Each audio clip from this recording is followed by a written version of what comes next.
नमस्कार बच्चों, स्वागत है आप सभी का हिंदी की कार्यशाला में। देखिए, हम रीडर का पाठ 12 पढ़ रहे थे। पाठ 12 का नाम है संसार पुस्तक है। और बच्चों, वह पाठ हम पढ़ चुके हैं और उसके प्रश्न उत्तर भी हम कर चुके हैं। आज हम पाठ 13 पढ़ेंगे। पाठ 13 एक कविता है जिसका शीर्षक है मैं सबसे छोटी हूँ। और यह कविता सुमित्रा नंदन पंत ने लिखी है, अर्थात इस कविता के कवि हैं सुमित्रा नंदन पंत। तो बच्चों, इस कविता के माध्यम से कवि बता रहे हैं कि एक छोटी बच्ची छोटी ही रहना चाहती है, अर्थात वह बड़ा नहीं होना चाहती, वह बड़ा होना पसंद ही नहीं करती। वह ऐसी बड़ी बनना पसंद नहीं करती जिससे वह अपनी माँ का प्यार दुलार न पा सके। ठीक है, वह बड़ी बनकर माँ के प्यार को नहीं खोना चाहती।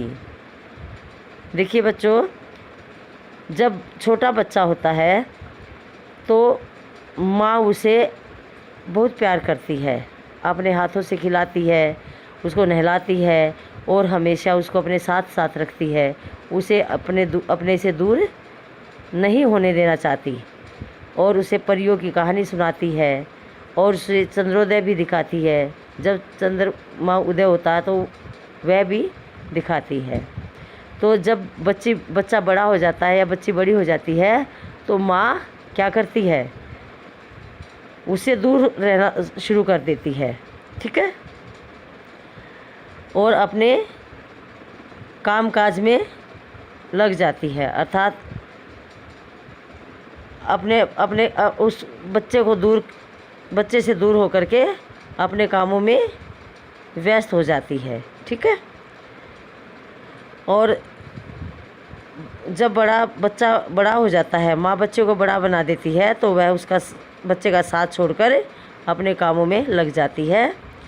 तब वह उसे न तो नहलाती धुलाती है और न अपने हाथ से खाना खिलाती है, न परियों की कहानी सुनाती है, उसे खेलने के लिए खिलौने भी नहीं देती है। तब बच्चों को लगता है कि बड़ा होने पर माँ उसे छलती है। छलती मीन्स धोखा देती है। तब बच्चों के मन में क्या आता है कि बड़ा होने के बाद माँ उसे धोखा देती है। आइए और अधिक जानकारी लेते हैं इस कविता के माध्यम से। ठीक है, इस कविता के माध्यम से कवि और क्या बताना चाहते हैं। देखिए, मैं सबसे छोटी हूँ, तेरी गोदी में सोऊं, तेरा अंचल पकड़ पकड़ कर फिरूं सदा माँ तेरे साथ, कभी न छोड़ूं तेरा हाथ। देखिए, इन पंक्तियों में एक छोटी बच्ची कह रही है कि हे माँ, मैं सबसे छोटी हूँ, मैं छोटी ही रहूँ, मैं बड़ी न हूँ, मैं कभी भी बड़ी न हूँ और छोटी रहकर मैं तेरी गोदी में ही सोऊं। जिस प्रकार छोटे बच्चे अपनी माँ की गोदी में सोते हैं ना, तो वह बच्ची इसी प्रकार की कामना करती है कि मैं छोटी ही रहूं और मैं बड़ी न हूं और हमेशा तेरी गोदी में ही सोती रहूं।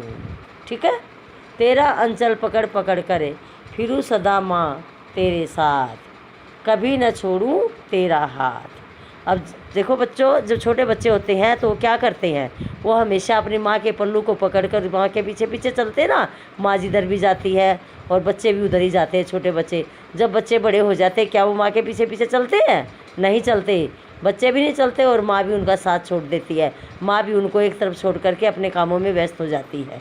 ठीक है, और तो इसीलिए इसमें छोटी बच्ची कह रही है कि हे माँ, मैं छोटी ही रहूं और तेरे आंचल को, तेरे पल्लू को पकड़ पकड़ कर हमेशा तेरे साथ साथ फिरूं, जहाँ तू जाएगी वहाँ मैं भी तेरे साथ चलूं और तेरा साथ और कभी भी तेरा हाथ न छोड़ूं। ठीक है, और हमेशा तेरा हाथ पकड़ कर तेरे साथ साथ ही फिरती रहूं, कभी भी तेरे हाथ को न छोड़ूं। ऐसी बड़ी मैं नहीं होना चाहती, मैं छोटी ही रहना चाहती हूँ। अब देखिए बच्ची क्या कहती है, बड़ा बनाकर पहले हमको तू पीछे चलती है मात।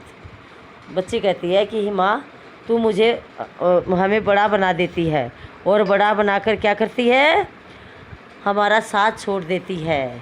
बड़ा बनाकर पहले हमको तू छलती है मात। हे माँ तू हमें बड़ा बना करके हमें छलती है, धोखा देती है, हमें बड़ा बना करके हमें धोखा देती है। किस प्रकार धोखा देती है कि अपने कामों में हमें एक तरफ छोड़ देती है और अपने कामों में लग जाती है, हमारा ध्यान बिल्कुल भी नहीं रखती है। ठीक है, हमें न खाना खिलाती, न नहलाती है, न धुलाती है, तो अपने कामों में भी बिजी रहती है। तो इस प्रकार हमें बड़ा बना करके तू हमें धोखा देती है। ठीक है, चलती है मात का मतलब माता तू हमें बड़ा बना करके हमें धोखे में रखती है। हाथ पकड़कर सदा नहीं फिरती दिन रात। जब हमें बड़ा बना देती है तो बड़ा बना करके तू हमारा हाथ पकड़ करके सदा हमारे साथ साथ नहीं चलती फिरती, दिन रात हमारे साथ हमें अपने साथ रख करके इधर उधर नहीं घूमती। ठीक है, जब बच्चे छोटे होते हैं तो माँ क्या करती है, अपने बच्चे का हाथ पकड़ करके हमेशा अपने साथ रखती है, दिन रात उसे अपने साथ ही रखती है और जिधर भी जाती उसको उसका हाथ पकड़ करके उधर ही ले जाती है। और बड़ा बना करके जब अपने बच्चे को बड़ा बना करके क्या करती है, फिर हमारा हाथ नहीं पकड़ती और हमें हमेशा के लिए छोड़ देती है, अपने ऊपर ही अपने ऊपर ही हमें अपने ऊपर भी निर्भर छोड़ देती है। ठीक है, तो इसलिए बच्ची जो है बड़ी होना नहीं चाहती, वह माँ का प्यार पाने के लिए वह छोटी ही रहना चाहती है। ठीक है, अब आगे देखिए, अपने कर से खिला धुला मुख धूल पोंछ सज्जित कर गाते, थमा खिलौने नहीं सुनाती हमें सुखद परियों की बात। देखिए हे माँ, बच्चे कहते हे माँ जब तुम हमें बड़ा बना देती हो तो बड़ा बना करके तुम अपने कर से अपने हाथ से कभी भी खाना नहीं खिलाती और खाना खिला करके धुला मुख हमारा मुंह कभी भी नहीं धोती और कभी भी हमारे शरीर पर धूल को लगी हुई धूल को कभी भी नहीं पोंछती। ठीक है, सज्जित कर गात थमा खिलौने हमारे शरीर को पर लगी धूल को पोंछ करके हमारे शरीर को कभी भी साफ नहीं करती और कभी भी हमारे हाथ में खिलौने नहीं थमाती, हमारे हाथ में खेलने के खिलौने भी नहीं देती और कभी भी हमें उन सुंदर परियों की कहानी या सुंदर परियों की बात कभी भी नहीं बताती। कब नहीं बताती? बड़ा होने के बाद। जब बच्चे छोटे होते हैं तो माँ ये सभी काम करती है। ठीक है, तो बच्चे कहते हैं ऐसी बड़ी न होऊं मैं, तेरा स्नेह न खोऊं मैं। तो बच्चे कहते हैं माँ ऐसी बड़ी मैं कभी भी न होऊं कि जिससे क्या हो कि मेरा सारा ही जो प्यार दुलार जो है छिन जाए। ठीक है, और तेरे आंचल की छाया में छिपी रहूं निष्प्रिय निर्भय कहूँ दिखा दे चंद्रोदय। तो बच्ची कहती है कि हे माँ मैं तो छोटी ही रहना चाहती हूँ, मैं बड़ी हो करके तेरा स्नेह तेरा प्यार नहीं खोना चाहती, मैं तो हमेशा तेरे आंचल की छाया में ही छिपी रहना चाहती हूँ। अब इच्छा रही तुम्हारी चाहे इच्छा भी ना हो, तुम्हारी इच्छा के बिना भी मैं तो तेरे आंचल की छाया में छिपी रहना चाहती हूँ, छिप करके निडर होकर रहना चाहती हूँ। और मैं चाहती हूँ कि मैं तुझसे कहूँ कि हे माँ मुझे चंद्र को निकलता हुआ दिखा दे। जब छोटे बच्चे क्या देखते हैं, जब सूर्य चंद्रमा निकलता तो चंद्रमा को देख करके बहुत खुश होते हैं ना, उगते हुए निकलते हुए चंद्र को देखकर बहुत खुश होते हैं। तो बच्चे इसी प्रकार से छोटी बच्ची कहती है कि मैं तो हमेशा छोटा रहना चाहती हूँ और तेरे से परियों की कहानी सुनना चाहती हूँ और तेरे हाथों से ही खाना खाना चाहती हूँ और परियों की कहानी और हमेशा उगते हुए चंद्र के दर्शन करना चाहती हूँ। और मैं तो यही कहना चाहती हूँ कि हे माँ मुझे उगता हुआ चंद्रमा दिखा दे। ठीक है, तो बच्चों ये था कविता पाठ 13 की, जिसका शीर्षक है मैं सबसे छोटी हूँ। तो मुझे उम्मीद है कि आपको समझ आ गई होगी। कल हम इस कविता के प्रश्न उत्तर करेंगे। ठीक है, धन्यवाद, शुभ दिन।